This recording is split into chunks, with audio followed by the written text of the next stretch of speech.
Salut à tous, dans cette vidéo on va voir une nouvelle feature qui a été juste ajoutée dans la dernière version de DaVinci Resolve, donc la version 20.1. Cette feature elle va nous permettre quoi? Elle va nous permettre de mettre des lignes, en fait des guides, que ça soit dans la partie montage ou dans la partie fusion. Donc ça c'est quelque chose qui n'existait pas réellement avant. Bon, on avait un guide qui était automatique mais il n'était pas parfait. C'était dur de vraiment se rendre compte des proportions et de l'alignement avec ce guide, alors que là c'est vraiment 100% personnalisable. Vous allez voir qu'en plus c'est super simple d'utilisation, que ce soit dans fusion ou dans la partie montage, et donc c'est parti. On perd pas plus de temps. Alors là, on est dans la partie montage. En réalité, je vous ai dit que c'est dans la partie montage, mais dans la partie fusion aussi. En fait, on vient le créer dans la partie montage et ensuite, dans fusion, il apparaîtra. Comment on fait pour le créer? C'est super simple. On va venir juste, en fait, cliquer là. Et là, vous voyez qu'il y a des nouvelles choses qui sont apparues depuis la dernière mise à jour. Par exemple, ici, on a centre. Ça nous permet de mettre, vous voyez, un repère au centre. On va avoir quelque chose comme title, action, etc., etc. Mais les nouvelles choses, en fait, qui sont vraiment importantes, c'est rouleur. Vous voyez, ça nous met, en fait, des données. C'est avec ces données qu'on va savoir qu'est-ce qui se trouve au centre, sur le côté, que ce soit en abscisse ou en ordonnée. Et ensuite, on met guide.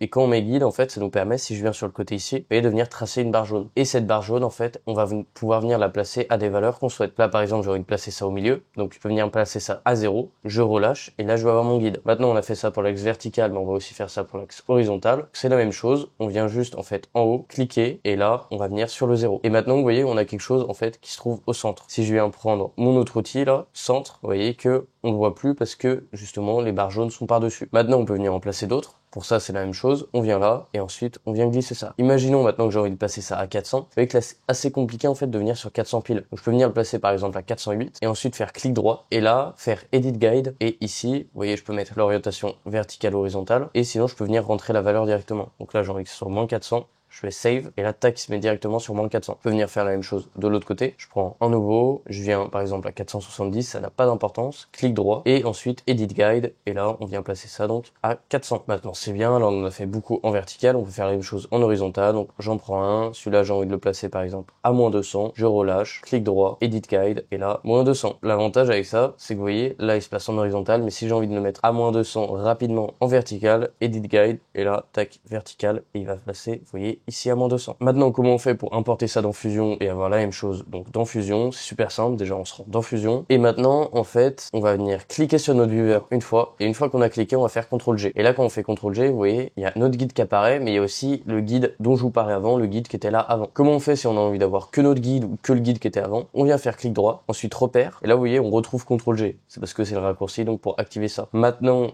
voyez, ici, on en a pas mal qui sont activés. Celui avec les lignes jaunes qu'on vient de créer, il s'appelle Resolve. Vous voyez, si je l'enlève, donc on va avoir celui de base, celui dont je vous parlais au début de la vidéo, celui qui était vraiment pas très bien. Comment on fait donc pour avoir maintenant que le jaune et pas celui-là? On vient enlever centre, on vient aussi enlever monitor safety et on vient enlever save title. En fait, on les enlève tous et on vient ajouter uniquement resolve. Et là, on va avoir nos guides. Bien évidemment, là, j'ai fait des guides un petit peu aléatoires, mais vous voyez que on va avoir uniquement notre guide, ce qu'on a créé donc dans la partie montage. Maintenant, comment on fait sinon on a envie d'enlever, vous voyez, des barres jaunes, par exemple celle-là à moins 200, je l'aime pas. En fait, très simplement, clic droit et ensuite remove guide. Et là, on va voir ça. Là, on pourrait faire un guide très simple, par exemple, où on a juste le centre qui est indiqué et comme ça, on se trompera pas. Donc voilà, il n'y a pas plus de choses à voir avec le guide. En tout cas, si vous voulez progresser sur DaVinci Resolve, devenir autonome en montage, avoir mon niveau et pouvoir monétiser votre compétence, trouver vos premiers clients et vivre du montage, le meilleur moyen, c'est de faire un accompagnement personnalisé avec moi. Je vous prends du niveau 0 jusqu'à devenir monteur pro, trouver vos premiers clients, faire votre portfolio, votre entreprise, etc. Si vous êtes intéressé, dans la description, il y a un formulaire, vous y répondez et ensuite je vous contacte. Maintenant, si vous préférez progresser, mais cette fois en communauté, c'est possible aussi. Pareil, dans la description, il y a un lien. Ce lien, il vous emmène vers mon serveur Discord. À l'intérieur de ce serveur Discord, il y aura une vidéo qui va vous expliquer comment fonctionne le serveur, les différents retours de membres et les différents types d'abonnements. Donc voilà, 2 offres pour vous, une avec abonnement, une sans abonnement, une personnalisée avec moi, une en groupe. En tout cas, si vous avez aimé cette vidéo et qu'elle vous a été utile, n'hésitez pas à liker, vous abonner. À bientôt.